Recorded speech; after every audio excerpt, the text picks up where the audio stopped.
Atos, capítulo 9, a partir do versículo de número 1. Quem achou, diga amém. E Saulo, respirando ainda ameaças e mortes contra os discípulos do Senhor, dirigiu-se ao sumo sacerdote e pediu-lhe cartas para as sinagogas de Damasco, a fim de que se encontrasse alguns daquela seita, quer homens ou quer mulheres, os conduzissem presos a Jerusalém. E aproximando-se ele de Damasco na sua viagem, subitamente ele foi cercado de um forte resplendor de luz do céu. E caindo por terra ouviu uma voz que lhe dizia: Saulo, Saulo, por que me persegues? O que a voz dizia, gente? Saulo, Saulo, por que me persegues? Diga de novo: Saulo, Saulo. Só isso, só isso. Amém. E ele disse: quem és, Senhor? E respondeu o Senhor: eu sou Jesus a quem tu persegues. Versículo 6. Agora levanta-te e entra na cidade, e lá te será dito o que te convém fazer. E os homens que iam com ele pararam espantados, ouvindo uma voz, mas não vendo ninguém. Então Saulo levantou-se da terra e, abrindo os olhos, não via coisa alguma, e guiando-o pela mão, o conduziram para Damasco. E você diz amém. Senta dando glória a Deus aí. Oh, aleluia. Aleluia. Só para te contextualizar bem rapidinho, redobre a sua atenção. Redobre a sua atenção. Só para te contextualizar. Saulo é um homem que está fazendo exercício da sua cidadania romana. E você sabe que Roma é contra a igreja. Logo, ele é um agente para combater o crescimento da igreja naquela ocasião. Fora isso, ele mesmo vai confessar um pouco mais para frente que também na condição de judeu, mesmo exercendo sua cidadania e serviço em Roma, ele pertencia à classe dos fariseus, ou daqueles que zelavam pela lei com o máximo rigor. Então, numa linguagem pejorativa, não que isso que eu vou falar agora seja pejorativo, mas infelizmente o uso dessa palavra caiu para uso pejorativo de uns, 10 anos para cá, que é a palavra religioso, né? Religioso não deveria ser uma palavra que deveria ser vista com tanta coisa ruim, né? Mas infelizmente ficou, então é mais fácil para a gente entender. Então ele era extremamente religioso e extremamente criterioso quanto ao seu serviço romano. Por isso o nome que ele vai usar depois da sua conversão, que também certamente era um nome muito mais utilizado antes da sua conversão, não era o nome Saulo, era o nome Paulo. Porque Saulo é a variação do seu nome para o hebraico. Qual é a variação do seu nome para o hebraico? Vamos lá, gente, qual é a variação do seu nome para o hebraico? E ele, na verdade, está no exercício de sua cidadania romana e não judaica. Então, por isso, obviamente, ele é muito mais conhecido como Paulo do que como Saulo. Tanto é que quando você vai ler o texto escrito no grego, não que eu leia o grego, quem me dera, mas através do estudo a gente vai compreendendo uma coisinha e outra. Quando você vai ler o texto, se você for ler no grego, você vai perceber que o nome dele não aparece traduzido de outra maneira, senão no hebraico. Um exemplo para você entender. Está tudo escrito no grego, no capítulo 9, bem como nos evangelhos do Novo Testamento. Está escrito no grego. Mas na hora que escreve o nome Saulo, quando Jesus o chama, Saulo, Saulo, ali não está escrito no grego e nem foi traduzido do grego para o português ou para qualquer outra língua. Ali está escrito em hebraico, não está escrito Saulo, Saulo, está escrito Shaul, Shaul, que traduzido para português seria Saul, Saul. E o que significa o nome Saul, Saul? Pedido foste a Deus. Então eu vou te perguntar, o que significa o nome Saul? Então você e eu no português a gente vai ler na tradução Saulo, Saulo, mas Jesus no encontro com ele não está chamando ele de Saulo, está chamando ele de Saul, Shaul, Shaul, que é o nome do primeiro rei de Israel.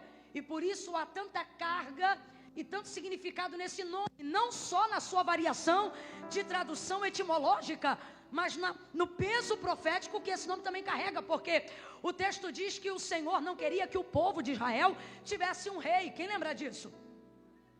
Só que o povo insistiu num clamor e insistiu na intercessão com Samuel: dá-nos um rei como tem as outras nações, dá-nos um rei como tem as outras nações. E o povo começou a clamar e o povo começou a pedir. Completa aí para mim, por favor. O povo começou a pedir. Vamos lá. O povo começou a...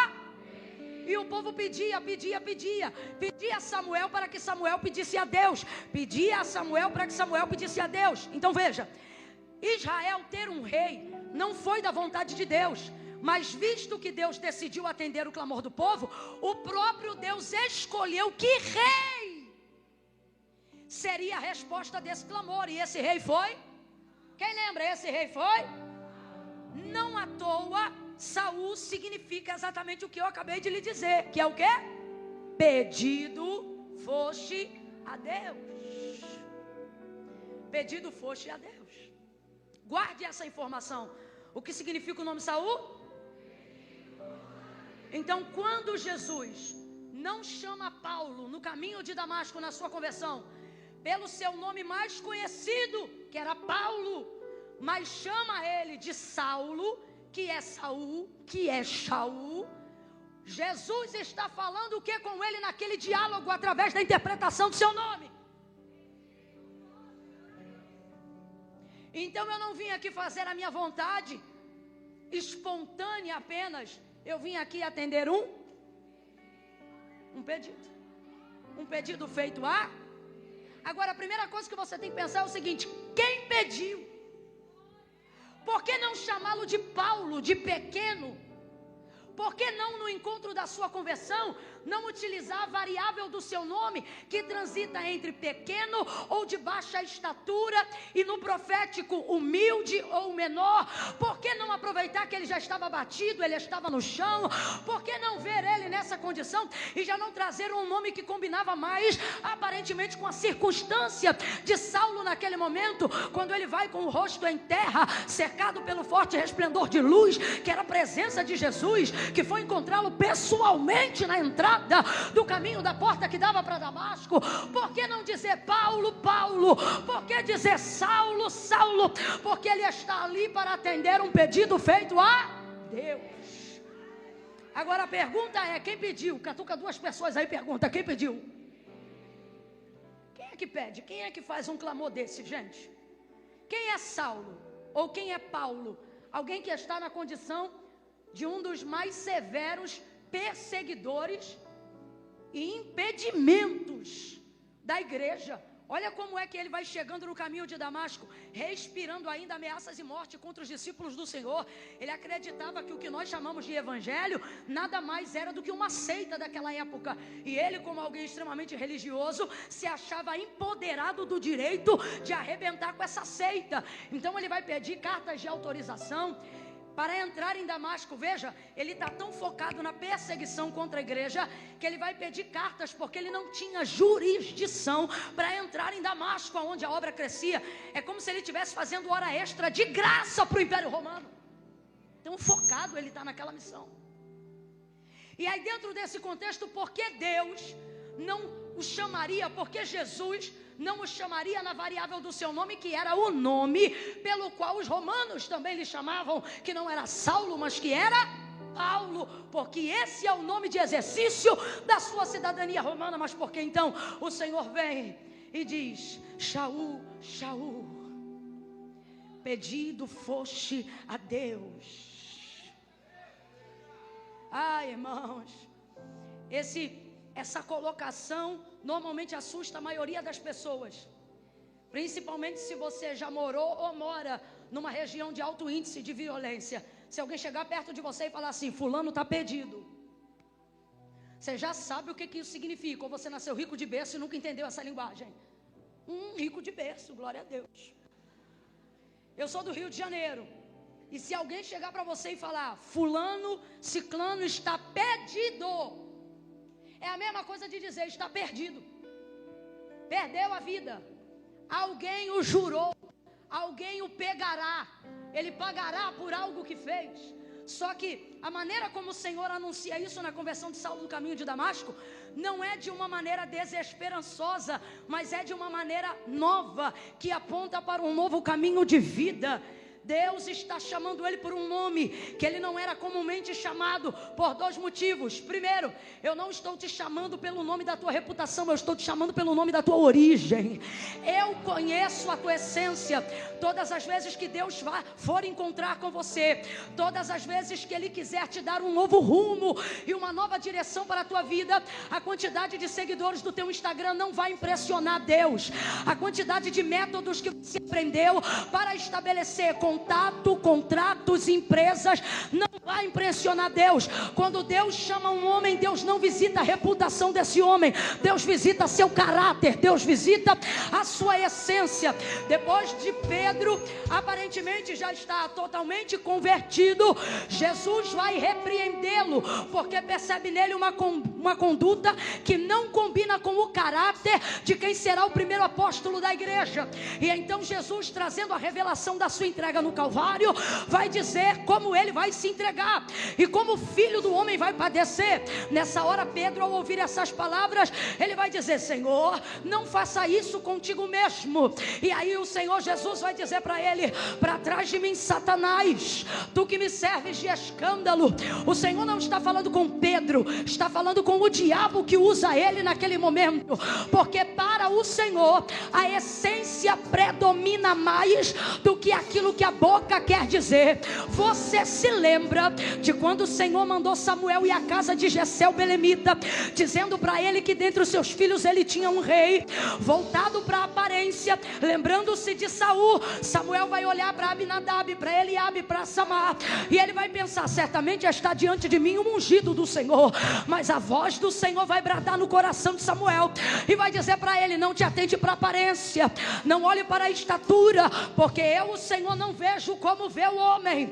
E se eu fosse você, eu já estava glorificando a Deus, porque nessa noite Deus colocou na minha boca uma palavra que é resposta para o teu ministério, uma palavra que é resposta para o teu chamado. E assim diz o Senhor: eu não estou consultando o teu currículo profissional, a quantidade de línguas que você sabe falar, tuas habilidades não me impressionam, teu status social não me impressiona, a quantidade de zeros que você tem na tua conta, ou o nível do saldo devedor que está na tua conta, não interfere no meu chamado. Eu, o Senhor, não me atento para a aparência, eu, o Senhor, não olho para aquilo que está em evidência, eu, o Senhor, olho o coração, a essência.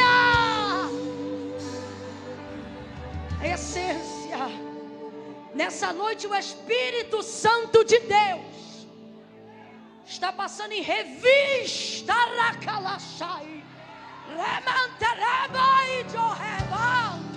Ele está passando aqui, e eu não estou falando isso porque eu quero ouvir glória a Deus, não.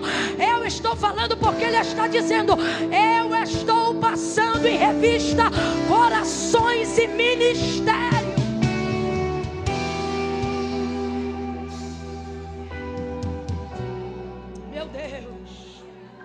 Meu Deus, chamou 2 vezes para despertá-lo. Poderia ter dito: Saulo, por que me persegues apenas uma vez? Mas chamou 2. Chamou quantas vezes? Bora, chamou quantas vezes? Faz-me lembrar quando ele entrou na casa de Lázaro e Marta estava distraída em muitos serviços, lembra? E ele poderia ter dito: Marta, você está cansada em muitos serviços, mas ele não diz isso, ele diz: Marta, Marta, 2 vezes. Alguém pode pensar: nossa, como Deus me prova. E na verdade você deveria sair daqui nessa noite dizendo: nossa, como Deus me chama, como Ele insiste.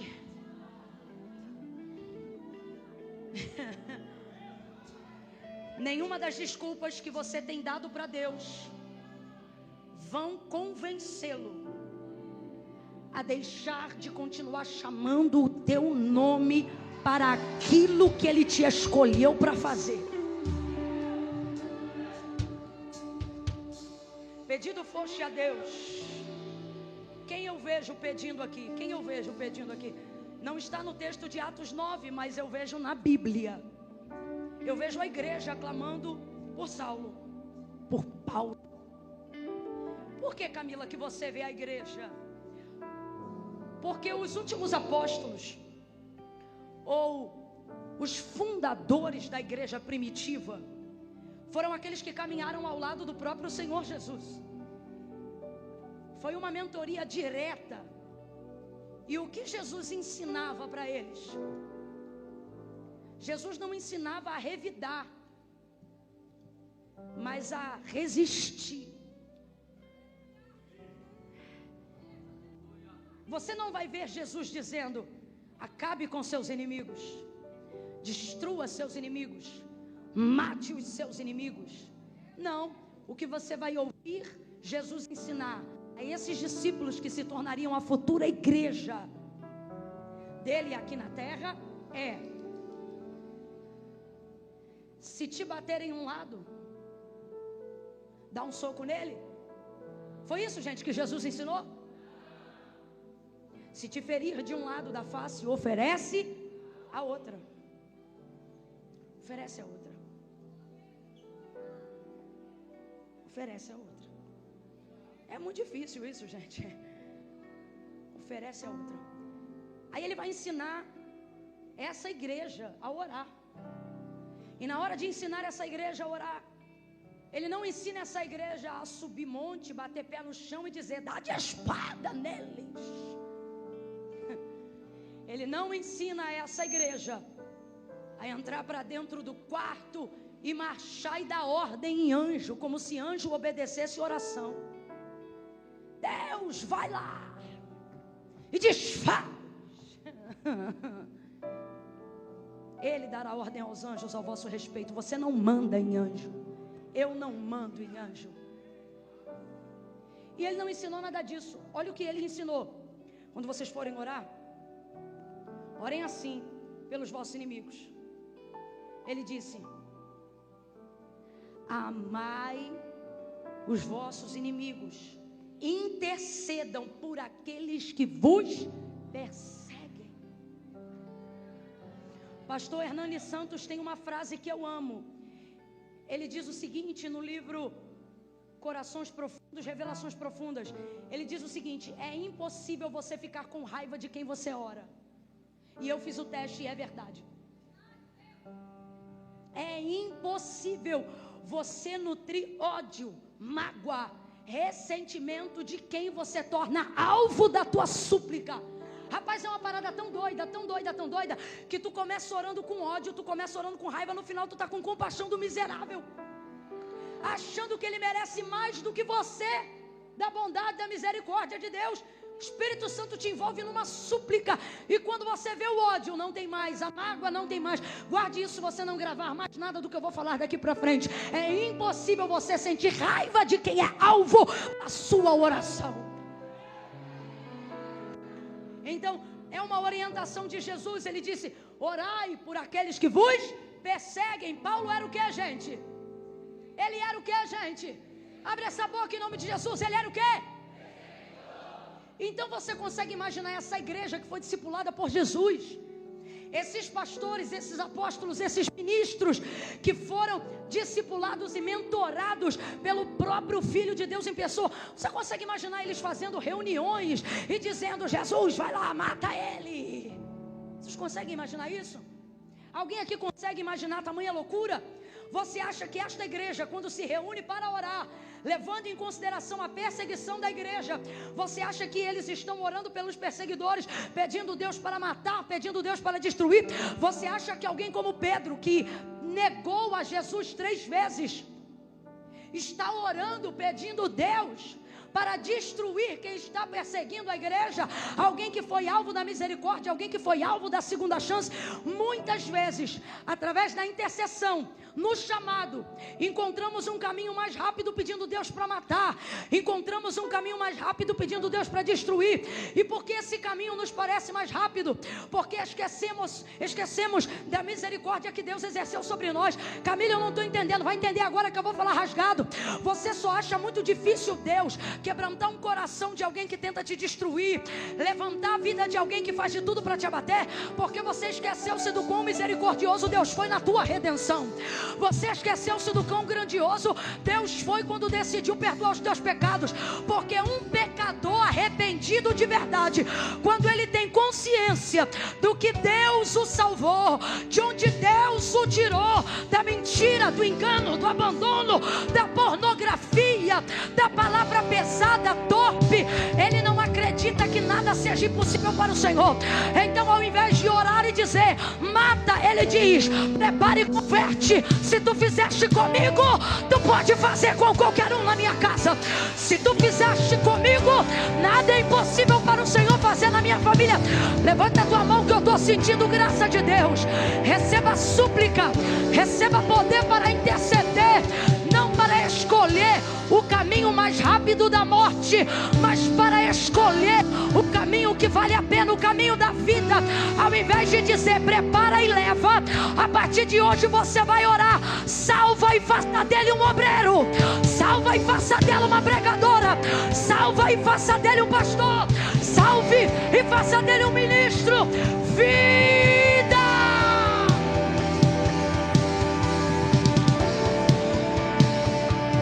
Os caminhos e as palavras do Senhor são palavras de vida e não de morte. Eu não posso aqui imaginar que a igreja está orando para Deus matar aqueles que a perseguem. E por que eu não posso imaginar isso? Porque não foi isso que o mentor dela ensinou para ela. Não foi isso que Jesus disse àqueles que pastoreariam o seu rebanho. Ele disse: amai os que vos odeiam, orai por aqueles que vos... Você não ostenta poder de Deus pedindo para Deus matar. Você manifesta poder de Deus pedindo para Ele ter misericórdia, para que Ele alcance outras vidas como alcançou você. Então, por mais que ele fosse chamado de Paulo naquele dia, Jesus vai chamá-lo de... que significa pedido foste...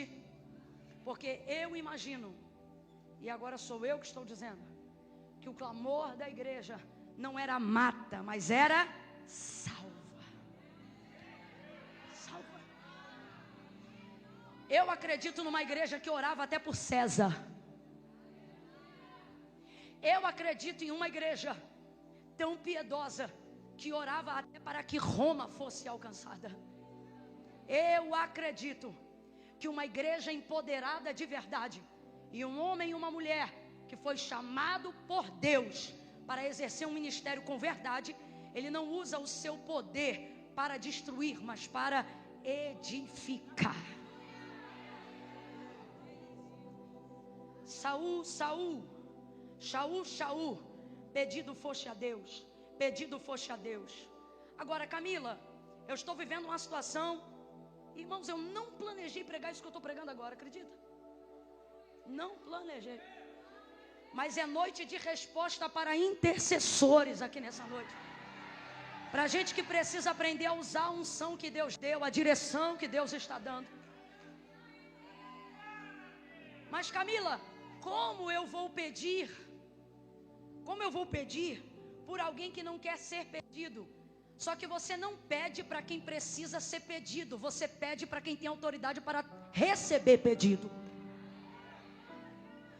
Mateus capítulo 15, versículo de número 21 e diante, o texto vai narrar a história de uma mulher cananeia que, sabendo que Jesus ia passar pelas cercanias de Tiro e Sidom, saiu correndo atrás dele.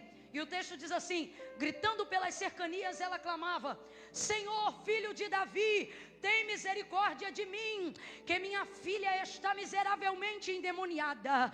Senhor, e ela gritava sem parar. E os discípulos começaram a ficar constrangidos, porque o texto revela que Jesus queria passar em secreto naquele lugar. Só que essa mulher gritava: Senhor, filho de Davi, tem misericórdia de mim. E eu queria que você desse atenção ao clamor dela. Veja, ela não diz: Senhor, tem misericórdia da minha filha, mas ela foi lá buscar pela filha, porque quem estava endemoniada? A filha. E você conviver com uma pessoa sobre posse e domínio completo de demônios, é a mesma coisa que conviver com a morte, com perigo diário. Então ela queria viver essa libertação. Através da libertação da filha dela, ela também ficaria livre, porque nem todos os demônios prendem você. Às vezes a única maneira de prender você é prendendo quem você ama. Então ela clamava. Agora quem clamava era ela, não era a filha, porque a filha estava endemoniada. Quem ainda está comigo, diga amém. Responda com inteligência. O Senhor responde clamor de endemoniado?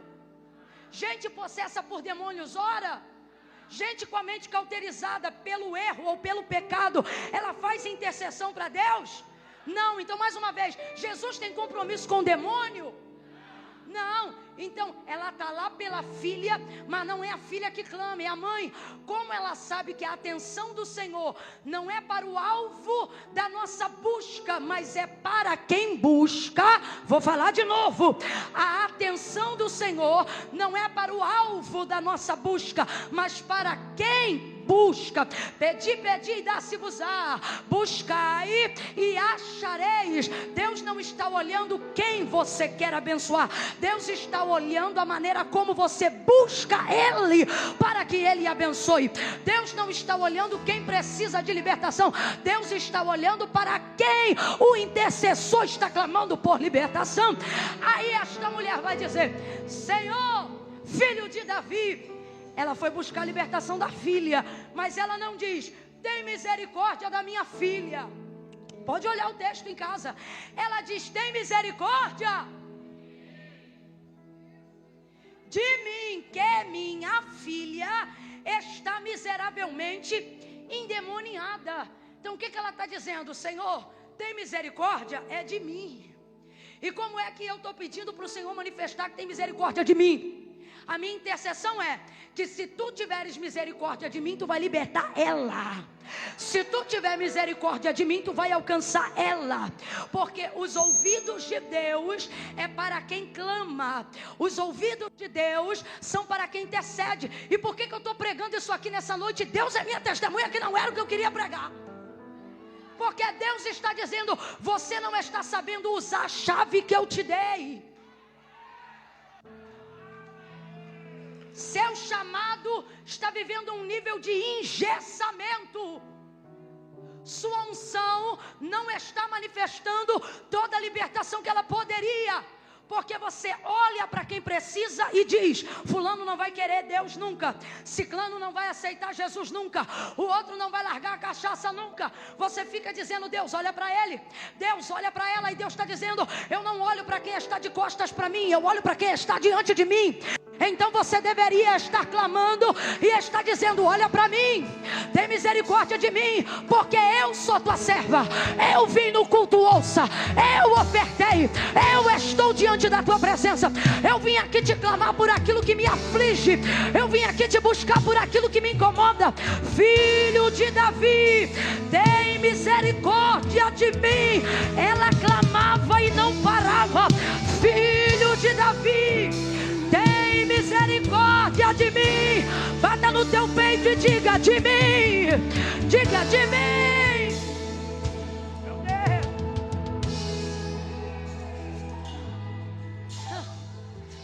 Logo, não importa se o outro está xingando Deus, se o alvo da minha recuperação ou de quem eu desejo que Deus salve, logo, não importa se o outro está batendo o pé no chão e fazendo o trabalho contrário, dizendo: crente, eu não vou ser nunca. Deixe ele fazer o que quiser fazer. Deixe falar o que quiser falar. Guarde isso no seu coração. Compromisso de Deus não é com aquilo que as pessoas falam com os outros, mas é para com aqueles que falam com Ele. Então Ele está dizendo: teu problema e o meu problema é que a gente dá muito ouvido para o que os outros dizem e pouca fala para o que Deus quer ouvir de nós. Pare de dar ouvido aos endemoniados. Pare de deixar os endemoniados roubarem a tua paz. Pare de deixar os alcoólatras minarem a tua fé. Pare de deixar os prostituídos rasgarem as tuas vestes sacerdotais. Deus está dizendo: você está dando muito ouvido ao que eles dizem e pouca fé ao seu clamor. Ah, Senhor, olha para ele, olha para ela, pois a partir de hoje ele está dizendo: tu vai orar, olha para mim. Olha para mim e salve esse homem, porque eu amo ele. Olha para mim e resgata esse filho, porque eu acredito na tua palavra. E o diabo vai dizer: teu filho não vai sair do tráfico, não. Ele é um rebelde. Só que você vai dizer: eu não estou falando com você e nem com meu filho. Eu estou falando com quem manda em você. Manda no meu filho, manda na terra, em tudo que existe e em tudo que há. Este é o clamor da igreja. A igreja fala a Deus. Eu vou falar algo que Deus tem colocado no meu coração de maneira muito forte nos últimos 3-4 meses desse ano. Gastamos muito tempo falando de Deus e pouco tempo falando com Deus.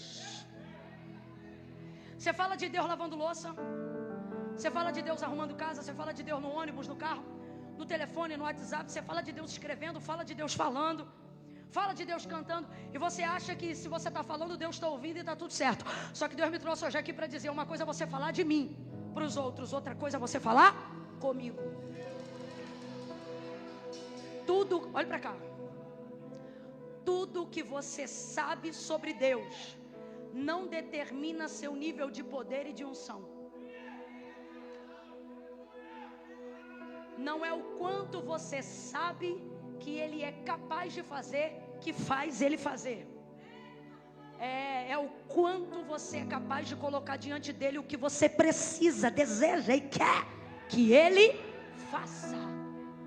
Falamos de Deus o dia inteiro. Acordamos e damos a Ele os nossos primeiros pensamentos. Até aqueles que estão com dificuldade de orar e se sentem atormentados pela culpa de não estarem orando, ainda em sofrimento estão diante de Deus o tempo todo. Mas por quê? Que mesmo tendo Deus em seus pensamentos, tendo Deus em suas conversas, sua vida não é transformada, mas ela vive num looping repetitivo de depressão, queda, aí pseudo avivamento, cai de novo, parece um eletrocardiograma. Você não tem estabilidade espiritual. E por que isso se dá? Porque você aprendeu a ouvir falar sobre Deus e você também aprendeu a falar sobre as coisas que Deus faz. Mas o último estágio é o mais difícil. Qual? Falar com Ele. Tudo te afasta para você não falar com Ele. Se você ficar sem orar 3 dias no quarto, você morre de vergonha de ter ficado tanto tempo sem orar. E aí agora você não ora também. Porque você aprendeu a falar sobre Deus. Mas você não se envergonha de falar sobre Deus. Se tiver que pregar, você prega. Se tiver que cantar, você canta. Se tiver que falar de Deus para alguém, você inclusive vê nisso a sua redenção. Para mostrar: estou fraco, mas ainda sou teu. Só que Deus está dizendo: isso não muda nada. Você não está percebendo? Não é o quanto você fala de mim, é o quanto você fala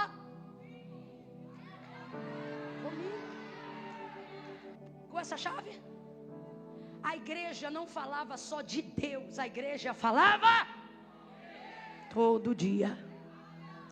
O texto não diz que eles se reuniam para cantar, o texto não diz, pode olhar, Atos dos Apóstolos capítulo 2, o texto não diz que eles se reuniam para louvar, o texto não diz que eles se reuniam para pregar, o texto diz que eles se reuniam para orar. Essa sempre foi a primazia da igreja. Nossa liturgia não foi inventada sem base bíblica.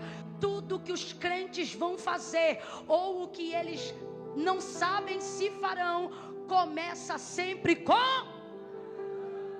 oração. Eu sou de um tempo que não se mudava de casa sem orar. Não se desenvolvia relacionamento sem orar. Não se mudava de igreja sem orar. Não se viajava sem orar. Até para saber que estado vai passar as férias, tinha que orar. Porque o povo não vivia de ouvir ou falar sobre Deus, mas de falar com Deus.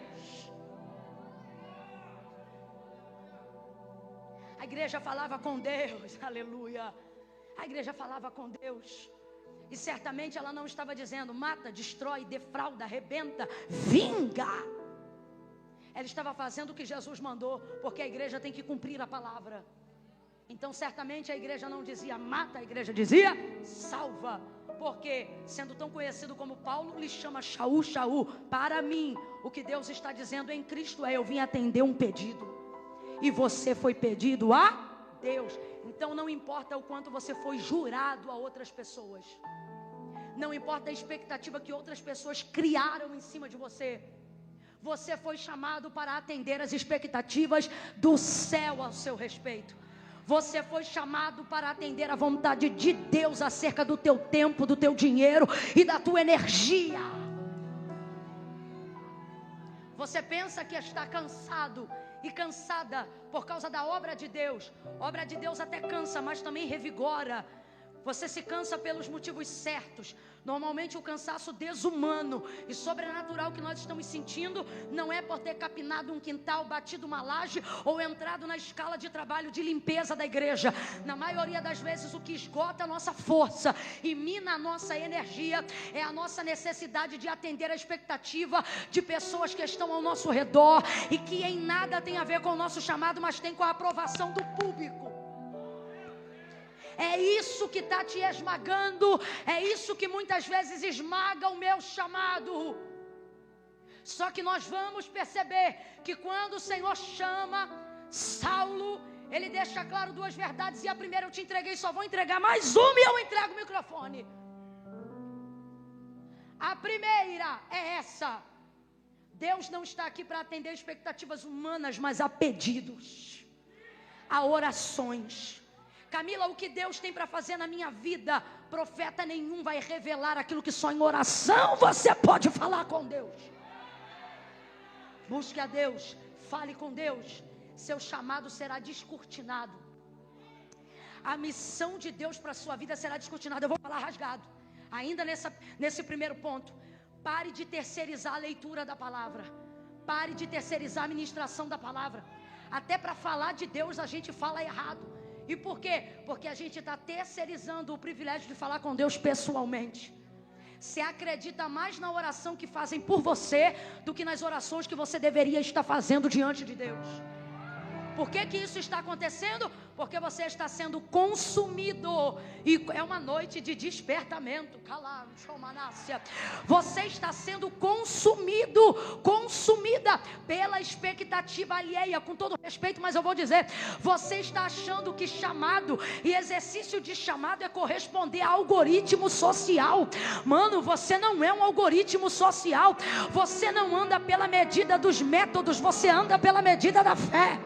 Deus não dá métodos, Deus tem homens e mulheres que falam com Ele. Você tem andado desesperado, angustiado, angustiada. Deus, parece que eu não estou fazendo as coisas certas. Parece que eu não estou fazendo a sua vontade. E parece porque não está mesmo. Porque você acha que a aprovação de Deus está na aprovação dos homens. Irmãos, se a gente soubesse a quantidade de gente que tem sucesso, mas que não passa, como eu ouvi de um amigo esses dias, de fracassados bem pagos. Por quê? Porque não está entendendo a necessidade de voltar a falar com Deus. Se você é crente e não está falando com Deus, você está afastado. E enquanto você achar que continua crente só porque está na igreja, você não vai corrigir esse ciclo de afastamento.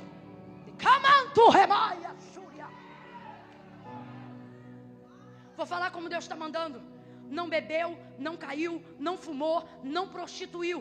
Mas a tua condição circunstancial é equivalente à condição de quem pratica a mesma coisa. Por quê? Também não fala com Deus, também não se aproxima de Deus, também não tem resposta de Deus, também não tem direcionamento de Deus, vive perdido. Se aproxime, volte a falar com Deus. Segunda e última coisa, porque de verdade, tem dias que Deus envia a gente como pregador, né? Mas tem dias que Ele quer que nós sejamos tão somente profetas de um despertamento. A expectativa alheia esmaga a nossa coragem de fazer o que Deus quer que nós façamos. Essa é uma frase que se tornou muito popular nos últimos 5 anos e ela é muito verdadeira. O que tem acabado conosco, ou o que tem acabado com alguns, não é o diabo, é o seu status.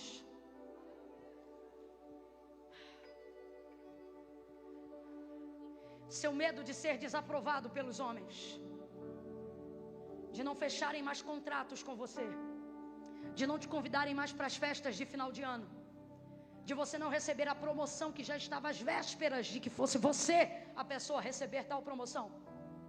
Pastor Eduardo pregando sobre Herodes e o Senhor dizendo: repreenda até o final desse culto o espírito de Herodes. A expectativa alheia, a pressão vizinha tem feito com que nós saiamos da direção que Deus nos deu, porque começamos a caminhar como a multidão em busca de resultados. Em busca de resultados. Olha o que vai acontecer com Saulo e eu encerro. Pedido foste a Deus: Saulo, Saulo, por que me persegues? Quem és, Senhor? Eu sou Jesus a quem tu persegues. Duro será para te recalcitrar contra os meus aguilhões. Irmãos, no chamado, fugir da vontade de Deus dá mais trabalho do que se subordinar. O cansaço e o esgotamento que a gente sente, o nível de abalo psíquico e emocional que a gente atravessa, tem esmagado até o nosso físico, fibromialgia e tantas dores. E você diz: é por causa da obra. E Deus me trouxe hoje aqui para dizer: não, é por causa da fuga.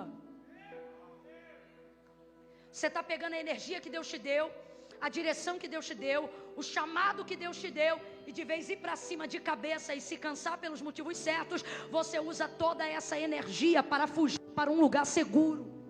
E que lugar seguro é esse? Normalmente um lugar seguro é onde Deus não está. Por que, Camila? O lugar que Deus fornece não é de segurança? Irmão, viver de fé é aceitar risco. Se a nossa vida hoje está num ponto que não nos oferece risco algum por decidirmos fazer a vontade de Deus, é sinal que estamos fora do centro da vontade de Deus. O centro da vontade de Deus é um lugar que te instiga, é um lugar que te leva, te impele a orar para receber providência. Mas estamos tão distantes da nossa comunhão com Deus que preferimos estar num lugar onde não tenhamos que depender de falar com Deus para receber, porque sabemos que nossa vida espiritual não está sustentando o chamado. Então você foge em rota de fuga e não de colisão com os homens. Você foge. Foge da sua unção. Foge do seu chamado. Foge dos maiores testemunhos que era para você estar contando no mês de setembro. Eu vou falar como Deus está mandando. Você está entediado, você está entediada, e você diz: é porque não acontece nada em Barreiras. E o Senhor está dizendo: não, é porque não acontece nada no nosso relacionamento. É por isso que você está entediado.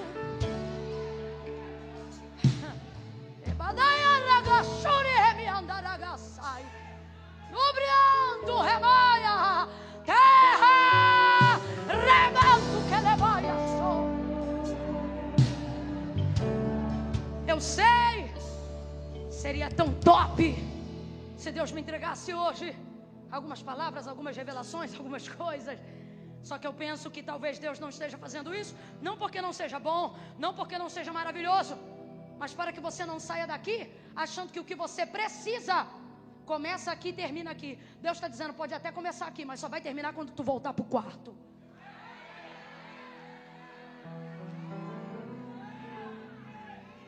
A expectativa, o status, a pressão, o lugar seguro e etc, etc, etc.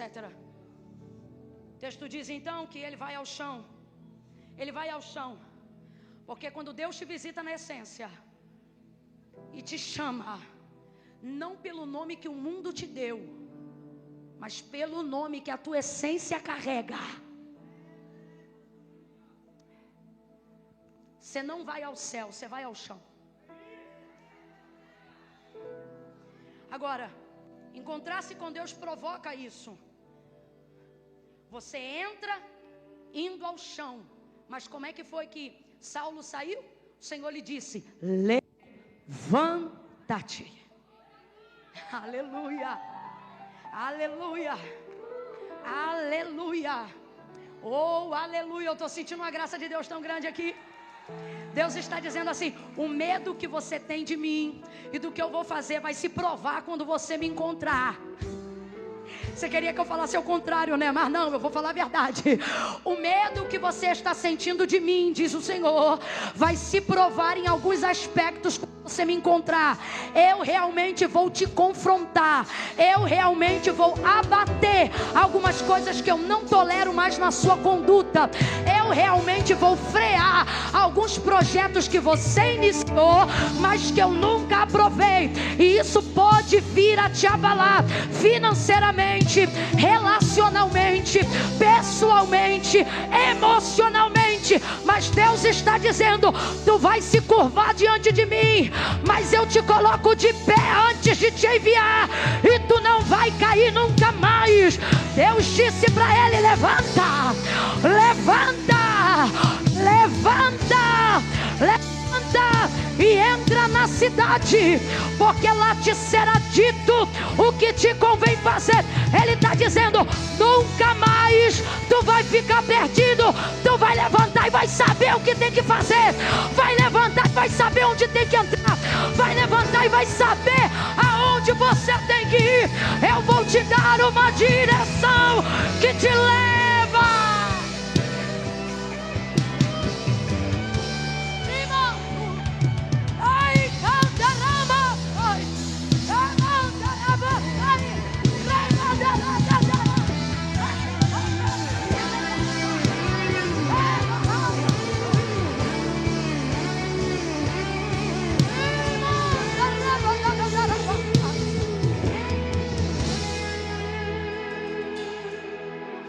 Uma das piores coisas de atravessar a depressão é não ter direção concreta do que você tem que fazer. É a ausência de um propósito. É a sensação de estar orbitando sobre todas as coisas ao seu redor. Uma das piores coisas de estar triste, atravessando o burnout ou qualquer coisa semelhante à exaustão física e emocional, não é a capacidade com que isso te abate na carne, é a capacidade como isso bloqueia o teu processo criativo e faz você se tornar, aos seus próprios olhos, por mais que já tenha tido feitos e realizações, mas aos seus próprios olhos você se vê como alguém impossibilitado, que não pode produzir mais coisa nenhuma, nem mesmo uma louça lavada e uma pia limpa. E você se entristece por perceber que já não é capaz de seguir uma rotina simples. O banheiro fica podre, a casa fica desorganizada, os filhos comem o que tem porque você não tem força para fazer comida. E alguém pensa que você está se esquivando da responsabilidade, mas Deus e você sabem que você não tem força. Você vive em estado constante de implosão. E aí um dia depois de um culto como esse, você pensa: amanhã tudo vai ser diferente. Então você fervilha e borbulha em esperança, mas vê tudo isso se desabar e percebe que todos os dias vão se repetir e serem iguais, e se sente dentro de um cativeiro. E você não abre nem conta isso para ninguém, porque você pensa que se você falar da sua fraqueza, isso vai minar o resto de força que as pessoas acham que tem em você. Orbitando sem propósito, você descobre que o pior não é a dor da fibromialgia, não é a tensão muscular, não é o desemprego, a ausência de uma carteira assinada ou a falta de um CNPJ. Você descobre que o pior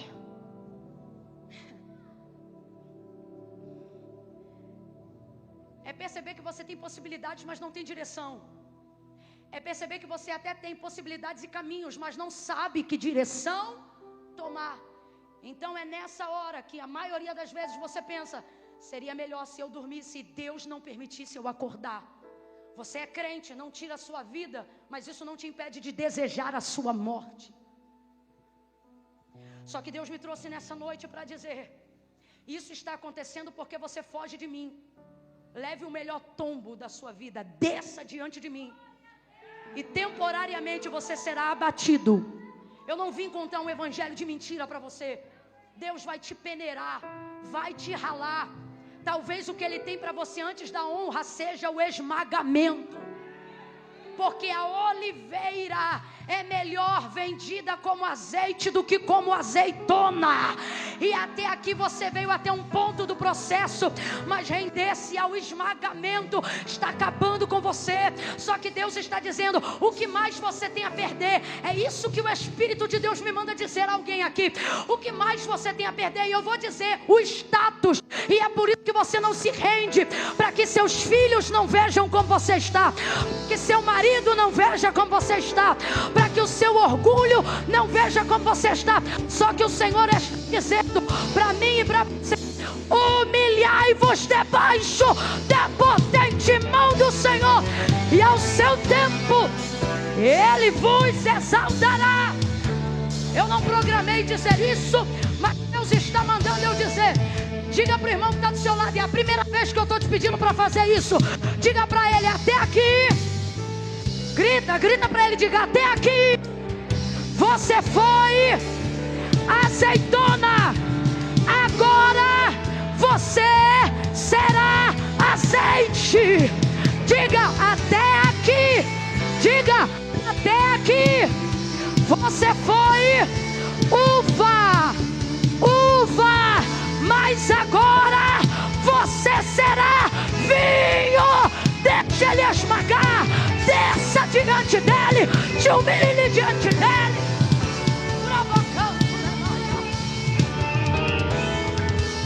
O processo é outro. Tudo que você aprendeu sobre Deus,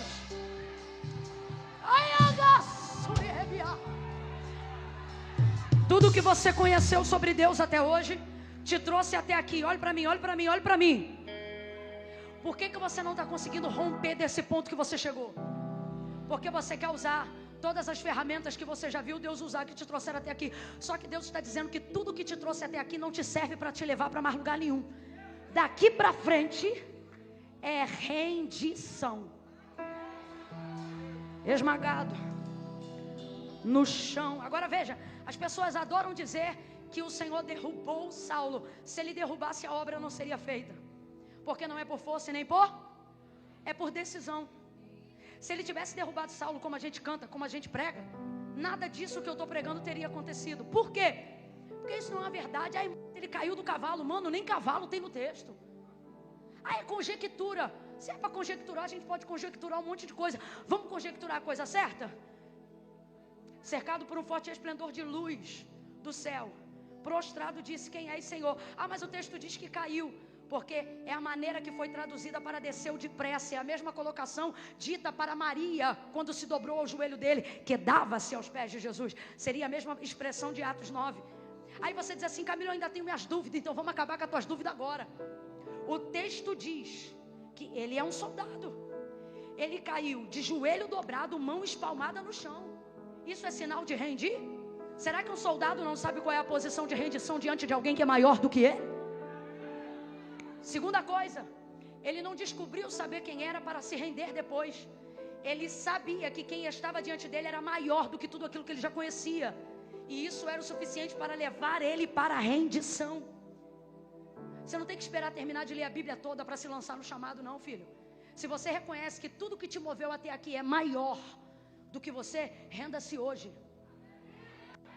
Renda-se agora mesmo. Em posição de rendição, ele começa, mas de pé ele termina. E a Bíblia diz que melhor é o fim das coisas do que o início delas. Você está preocupado e com medo de completar esse processo de dor, que é dolorido, irmão. Admitir nossa fraqueza é dolorido. Você está com medo de entrar nesse processo de reformulação da sua vida espiritual, porque ele começa te botando no chão. Mas o que Deus nos trouxe nessa noite, e quem tem ouvidos, o que ele está dizendo é: você entra diante de mim, caído, mas sai de diante de mim, de pé e com uma direção. Para os que estão atravessando momentos difíceis, psicossomáticos, psicológicos, a palavra que Deus colocou no meu coração para fechar esse momento é: depois que você se render, você vai abrir os olhos e não vai ter vontade de ficar mais 10 minutos na cama. Não vai ter vontade de ficar mais meia hora pensando assim: eu vou levantar para quê? O Senhor está dizendo: você nunca mais vai acordar sem propósito, porque o teu propósito vai te despertar do teu sono todos os dias. Eu vou liberar uma palavra de esperança, porque Deus, quando manda eu falar, eu falo, mas também quando Ele manda eu soltar o bálsamo, eu solto. E Deus está me mandando dizer para você aqui que lembra quando você era criança e estava de férias? E você tinha ansiedade de não dormir para aproveitar o máximo do dia e acordar primeiro que... Gente, eu me lembro, eu com 5, 6 anos de idade, indo na cama dos meus pais e fazendo assim no olho da minha mãe e do meu pai, dizendo: acorda, já é dia. Porque a minha vontade era de viver aquele dia, porque eu estava de férias. Deus está dizendo: e se eu te disser que ainda antes que esse ano termine, se você se render ao processo, ao clamor, você vai voltar no espírito a ser como aquela criança que, ao invés de acordar arrastando o pé e dizendo mais um dia, você vai levantar e vai animar a casa inteira a levantar também para viver o propósito do chamado do Senhor.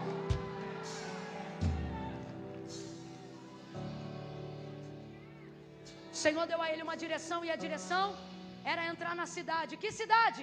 A cidade de Damasco. E foi lá que ele entrou. E foi lá que ele viveu tudo que Deus tinha para iniciar a obra na vida dele. Agora, encerre comigo e ouça isso aqui.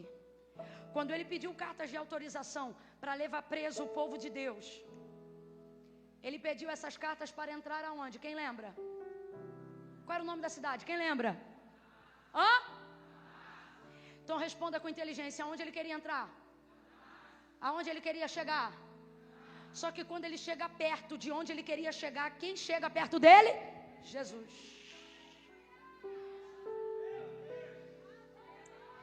Deus me manda te dizer assim: já há alguns anos você se sente perto de chegar aonde você queria chegar, mas você não chega. E isso é que te aflige a alma.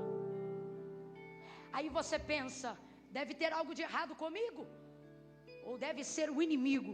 E Deus me trouxe hoje aqui para dizer: não é você, nem é o inimigo. Quem chega perto de você, quando você chega perto de onde você quer chegar, sou eu.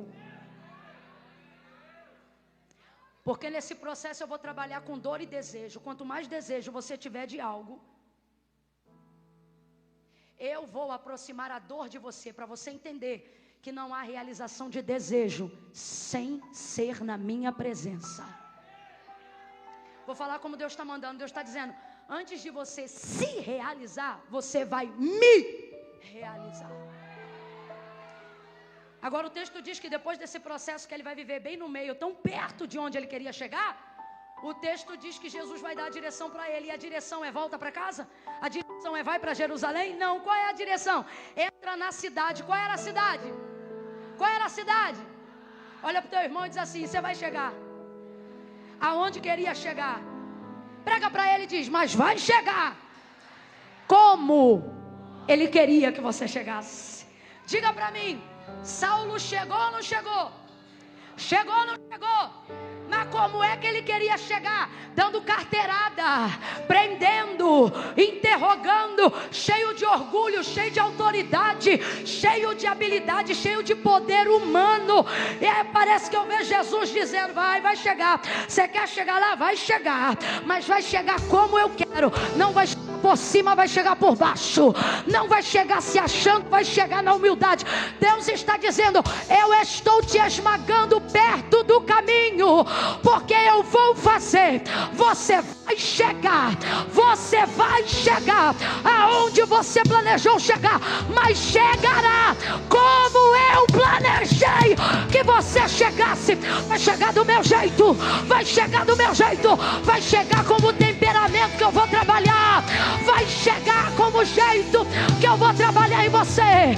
Quem acredita no trabalhar de Deus, quem tem coragem de se submeter a Ele, dá um salto dessa cadeira.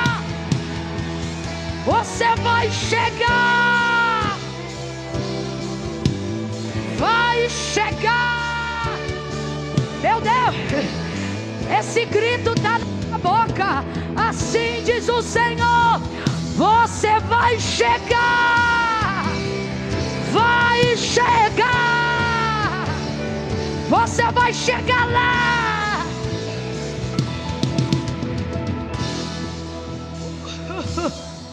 Aonde você sempre quis chegar, Deus me manda te dizer: você vai chegar. Você vai se ver lançando os livros que você se via escrevendo. Você vai chegar lá.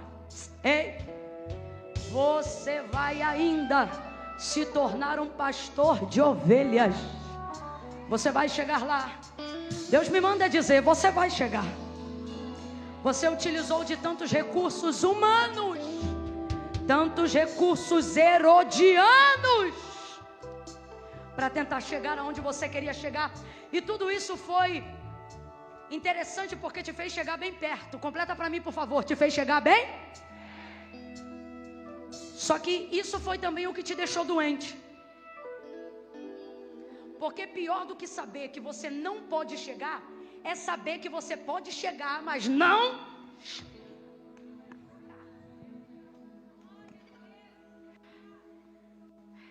Isso irrita muito mais. Isso adoece muito mais.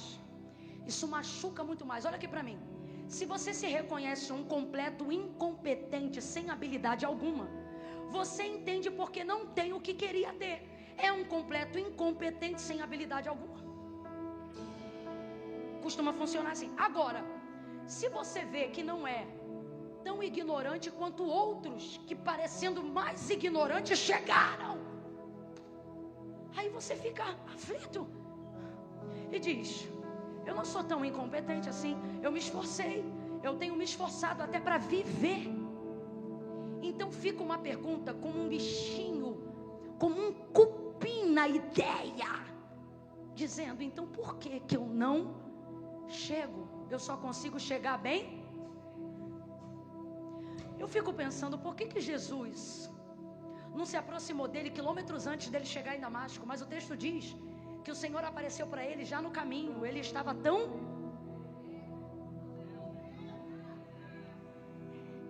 E é isso que tem nos adoecido. Ter chegado tão perto com os nossos esforços, ter chegado tão perto com os nossos contatos, ter chegado tão perto com as nossas habilidades, e agora mesmo estando tão perto, só poder entrar depois do processo, só poder entrar depois da conversão, só poder entrar depois da metanoia. Só que Deus está usando essa palavra para dizer para nós o quê? Que Ele chegou. Chegou ou não chegou? Chegou ou não chegou? Chegou perto ou chegou na cidade? Chegou na cidade. O Senhor está dizendo: você vai chegar aonde você está perto, mas não vai ser como você planejou. Então a pergunta que Deus me manda fazer à igreja é: vai ficar se perguntando até quando, ou vai sair daqui dizendo: Deus, eu vou entrar no teu como? Eu vou sair do meu quando para entrar no teu como. Eu quero orar agora, porque uma coisa é a gente falar sobre Deus, outra coisa, a coisa não muda quando a gente fala dele, a coisa muda quando a gente fala. Então nunca vá embora quando alguém começar a orar. É a hora que você deve redobrar a atenção. Nós vamos orar agora e vamos pedir assim: Senhor, nessa noite eu peço que o Senhor tire da minha mente o quando e revele para mim o como. Porque o quando só está me dando ansiedade, mas o como vai me dar a direção para entrar lá. Feche os olhos, curve a sua cabeça. Não ore agora, só me ouça. Feche os olhos, curve a cabeça. Não ore, só me ouça, de olhos fechados, me ouça. Veja qual é a área da sua vida que você se sente perto de chegar, mas não chega. Talvez seja a felicidade conjugal. Camila, quando eu penso que está tudo bem, a gente briga de novo, desaba tudo. A gente está sempre tão perto, se ama tanto, mas dá tudo tão errado. Então você vai entregar seu casamento. É a área que você chega perto, mas nunca se realiza. Talvez seja a educação dos seus filhos.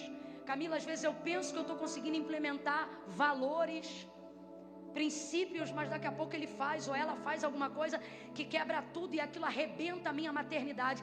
Eu não sei, eu só estou dando uma dica para te ajudar a lembrar. Talvez seja o seu chamado ministerial mesmo. Você se sente próximo do exercício do ministério que o Senhor te confiou, do propósito que Ele te deu. Mas quando tudo parece que está abrindo, daqui a pouco tudo se fecha. Você está sempre tão perto, mas nunca chega. Tão perto, mas nunca entra. Pegue aí agora e traga uma área. Camila, eu tenho tantas. Por favor, de olhos fechados, me ouça. Traga só uma área, para que quando Deus responder por esses dias em setembro, você saiba que não foi coincidência, foi a consciência da sua oração. E você vai passar a continuar falando com Deus depois desse dia. Então traga aí agora na tua mente. Será que é a tua vida emocional? Camila, quando eu conheço alguém e penso que vai casar, que vai ser meu marido, me trai, vai embora. Eu não sei o que é, mas fale com ele agora. Qual é a área que você chega perto, mas não entra? Fala com ele agora. Agora pegue essa área e se esforce para fazer com Deus agora um pacto de submissão. Senhor, eu quero me render. Eu não quero mais tratar essa área com as minhas próprias habilidades. Eu não quero mais tratar essa área com a minha própria mente. Senhor, eu quero me subordinar, eu quero subordinar esse casamento, eu quero subordinar esse ministério, eu quero, pegue aquilo que estava perto, mas você não chegava, e subordine agora. Gente, isso não é brincadeira, isso é um pacto que você está fazendo com Deus. Você não vai poder mais falar como falava, agir como agia. Você vai ter que esperar Deus agir, e isso vai terminar de te esmagar, porque quem te ofendia não vai parar de ofender só porque você orou, não. As coisas vão continuar, só que você estará diferente e Deus te dará novas direções. Pai, em nome de Jesus, eu oro agora com aqueles que oram em linha com a Tua palavra. E eu te peço, Senhor, que ainda em setembro, nessa área que nós estamos colocando diante de Ti, uma área que nós, quando chegamos perto, não conseguimos entrar. Senhor, existem pessoas agora que estão colocando sua vida espiritual diante de Ti. É gente que consegue fazer uma devocional 5 dias, mas no 6º erra, no 7º desiste, no 8º se distancia, no 9º a culpa volta. Senhor, esse looping precisa acabar. E em linha com a Tua palavra nessa noite, uma vez mais, nós queremos nos subordinar à Tua vontade, Senhor. E te pedir, completa o teu processo. Faça azeite das azeitonas.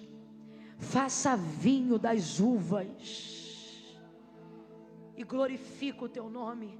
Eu te peço, Senhor, a cura da depressão através do processo do esmagamento.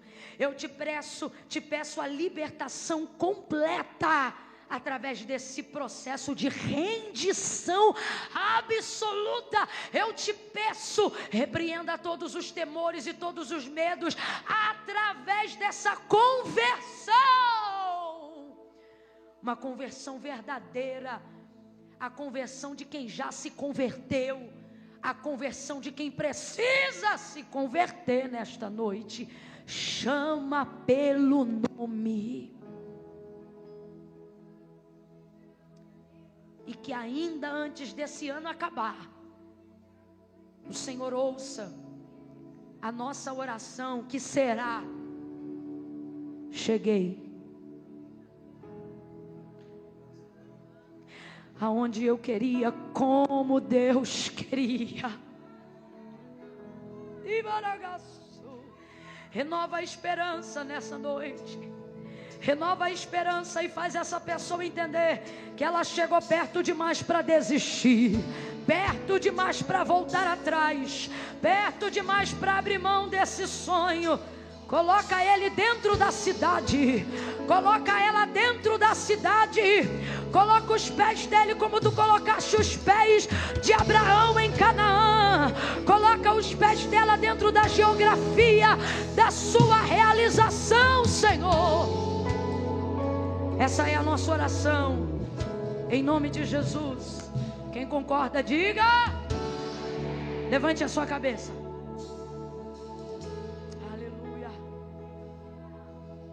Pegue o seu celular agora. Não abra o WhatsApp. Não abra a rede social. Desbloqueie ele, só isso. Pegue o seu celular, se ele ainda tiver com bateria agora. Desbloqueie ele. Você tem alarme? Serviço de despertador? Olha para mim. Pegou o celular? Quem tem celular, pega o celular. Vá no despertador. Você vai colocar qual é a hora marcada para depois dessa noite você falar com Deus de novo. Que horas você vai falar com Deus de novo sobre isso que conversamos hoje aqui? Que horas você vai falar com Deus de novo sobre isso que nós ouvimos aqui? Escolha um horário viável. Ah, Camila, aí tá sem orar não sei quantos dias. Aí eu vou botar 3 horas da madrugada. Irmão, se você tá com fé e vai honrar, amém. Agora não viaja não. Coloque um horário que você vai parar tudo para orar essa hora. Faça um horário viável. Coloque aí agora. Coloque aí agora. Quando o telefone despertar, o que você vai fazer? Vou perguntar de novo. Quando o telefone despertar no horário que você colocou aí, de acordo com a sua logística, o que você vai fazer? Falar com Deus, você vai orar. Vai orar sobre o quê? Sobre o que a gente conversou hoje aqui. O que a gente falou hoje aqui? É isso. Porque quando você está muito perto e está muito no processo, até para saber o que vai falar com Deus é difícil. Botou aí para despertar? Você vai terminar de orar quando ele despertar. E vai botar para despertar de novo. Você vai agendar a próxima hora que você vai falar com Deus. Eu vou botar o meu aqui. Não olha para mim não, irmão. Se você tem celular e ainda não botou o despertador, bota, sabe por quê? Eu posso pregar 4 horas e isso não muda a sua vida. O que muda a sua vida é o que você decide fazer depois do que você ouviu. Colocou? Quem colocou, diga amém. Guarda o celular. Sai do WhatsApp. Guarda. Guardou? Última oração da noite. Eu vou contar de 1 a 3. No 3, quem estiver afastado, distante. Camila, essa palavra foi para mim, Camila. Eu sei que foi para todos nós. Eu também recebi. Recebi muito. Mas Camila, eu preciso tomar uma decisão hoje. A de reconciliar com o Senhor. Me afastei. Mas Camila, precisa, porque não foi a igreja que inventou isso. Foi Jesus que disse assim, ó: aquele que me confessar diante dos homens, eu também o confessarei diante do meu Pai que está no céu. Porém, aquele que se envergonhar de mim diante dos homens, ficará envergonhado diante do meu Pai e dos anjos que estão no céu. Camila, é que eu tenho um monte de coisa para resolver. Jesus disse: ora, sem mim nada podeis fazer. Pega teu status hoje de querer ser bom crente, bota no bolso e humildemente seja o crente que você puder ser hoje. E venha do jeito que você estiver. Quando eu disser 3, quem está afastado, quem se diz desviado, que dia da semana é hoje, gente? Eu estou desviado quinta-feira à noite, depois das 10 na igreja. Tu não está desviado. Era para tu estar em qualquer rocha de barreiras. Se você está aqui é porque você ama e tem temor. E está com saudade e é a noite de você voltar. Quem tem ouvidos? E ao ouvir, não endureça o seu coração. No 3, se você hoje quiser reatar seu relacionamento com Deus, eu vou te dar a chance de fazer com Ele um concerto. E vou pedir o pastor Eduardo para orar por você. E eu vou orar com imposição de mãos daqui. Eu conto 1. A igreja orando agora. Para que se tiver alguém aqui que precisa reatar a amizade com Deus, tenha coragem. Coragem, tenha coragem. Eu conto 2. Você vai levantar a mão direita bem alta no 3. 2,5. Coragem. Camila, sou eu. Essa noite é de mudança para mim. É você? Se é você, 3. Levanta a mão bem alto e fica com a mão aí erguida. Deixa eu te ver. Acende a luz da nave um pouquinho, acende. 1, 2, 3, 4, 5, 6, 7, 8, 9, 10, 11, 12, 13, 14, 15, 16, 17, 18, 19, 20, 21, 22, 23, 24, 25, 26, 27, 28, 29, 30, 31, 32, 33, 34, 35, 36, 37, 38, 39, 40, 41, 42, 43, 44, 45, 46, 47, 48, 49, 49. Vira, aplauda o Senhor. Você vai chegar 50.